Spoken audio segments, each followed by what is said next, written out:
Rajasthan staff selection board का ये जो नोटिफिकेशन है ये हॉस्टल सुपरिटेंडेंट से रिलेटेड है। मैंने पीछे भी एक वीडियो बनाया था, वो भी हॉस्टल सुपरिटेंडेंट से रिलेटेड था।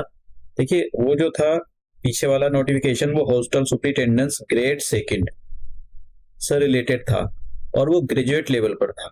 ये जो नोटिफिकेशन है ये जो नोटिफिकेशन है सुपरिटेंडेंट का है, इसमें कोई ग्रेड वगैरह नहीं है और ये आपका 12 10+2 लेवल पर है और आपके पास कंप्यूटर में ओ लेवल का सर्टिफिकेट होना चाहिए कंप्यूटर में, तो ये उस पर है। इसका जो है सिलेबस भी दिया हो, उसका सिलेबस भी नहीं दे रखा था, तो हम देखेंगे कि आप कब से इसके और वैकेंसी कितनी है। देखिए इसमें जो वैकेंसी वो कम है और ये जो इससे जो रिक्रूट होकर जो भी रिक्रूटमेंट होएगी वो माइनॉरिटी अफेयर डिपार्टमेंट के अंदर होएगी। मतलब इससे जो आप जो है माइनॉरिटी डिपार्टमेंट के अंदर काम करोगे, ठीक है, तो इसलिए ये अलग है और कंप्यूटर पर आपको काम कराया जाएगा। तो टोटल नंबर ऑफ वैकेंसी 112 है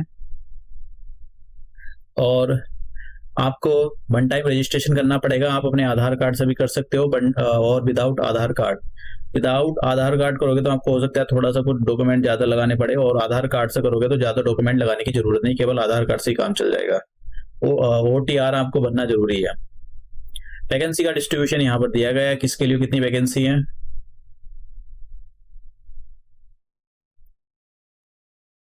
और देख लेते हैं कि एग्जाम मतलब आप कब से आवेदन कर सकते हो।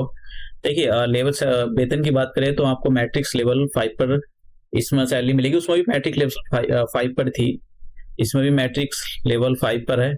और इसमें क्या होना चाहिए, देखिए या तो आपने मतलब 12th किया हो, ठीक है, वो ग्रेजुएट लेवल पर था और उस कंप्यूटर में आपने कंप्यूटर में कोई ओ लेवल का सर्टिफिकेट किया हुआ है। इसके इक्विवेलेंट कोई ऐसा सर्टिफिकेट ले रखा हो या इससे हायर कोई सर्टिफिकेट ले रखा हो, या फिर आपने किसी भी पॉलिटेक्निक से डिप्लोमा किया हो कंप्यूटर एप्लीकेशन के अंदर या कंप्यूटर साइंस के अंदर, और या फिर आपने मतलब अगर आपने मान लो कि जैसे कि 12th किया है, 12th करने के बाद कंप्यूटर साइंस कर ली है, मतलब ग्रेजुएशन आपने कंप्यूटर साइंस से की, तब भी आप अप्लाई कर सकते हो इसमें। तो इनको कंप्यूटर की जरूरत है। अब देखिए इन्होंने एक और बात बोली कि भैया जो भी अप्लाई करेगा वो मानसिक रूप से और शारीरिक रूप से एकदम हष्ट पुष्ट होना चाहिए। कौन भर सकता है? नेपाल तक के लोग भर सकते हैं, तो मतलब इंडिया में सभी लोग भर सकते हैं इसको। अब एज की बात करते हैं। एज जो है 18 से, देखिए एज 18 से 40 साल है और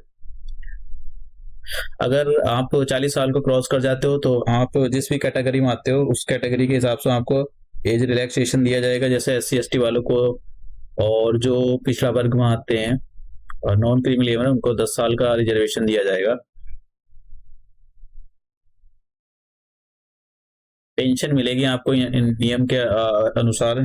कब से आप आवेदन कर सकते हो? देखिए 20 फरवरी 2024 से ये आवेदन शुरू हो गए और लास्ट डेट इनकी 20 मार्च 2024 इनकी लास्ट डेट है। तो अभी फॉर्म 2-4 दिन में ओपन हो जाएगा ये इसका पोर्टल, आप आवेदन कर सकते हो।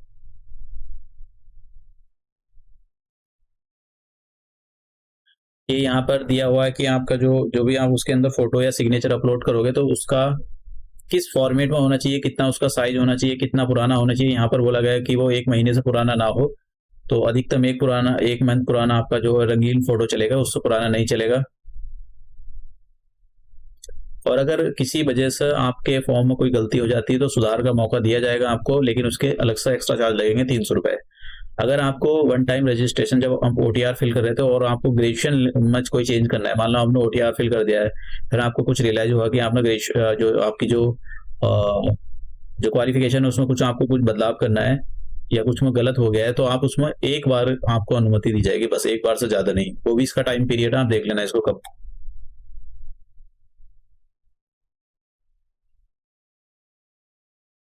देखिए ये जो है जो एग्जाम होएगा उसके बारे में दे रखा है। 100 इसमें लिखा है जो आपकी लिखित परीक्षा है वो 100 अंकों की होगी, 2 घंटे का टाइम होगा और ये MCQ की फॉर्म की होगी।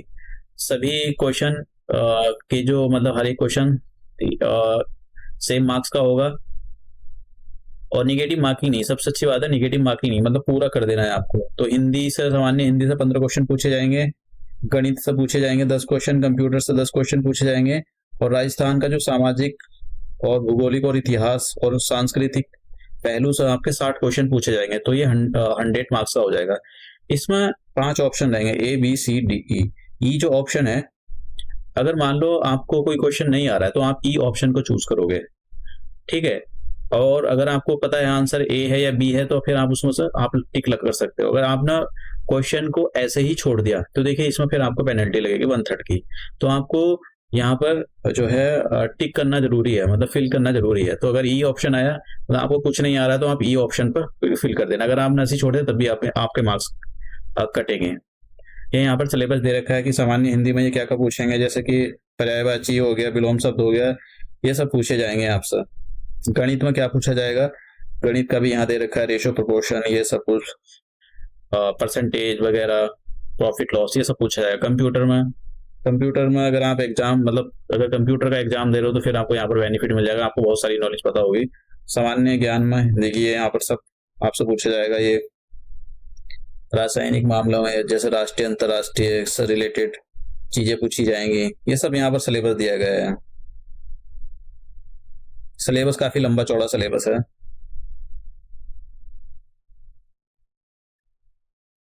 तो वैकेंसी तो कम ही है, वैकेंसी ज्यादा नहीं है, 112 वैकेंसी है।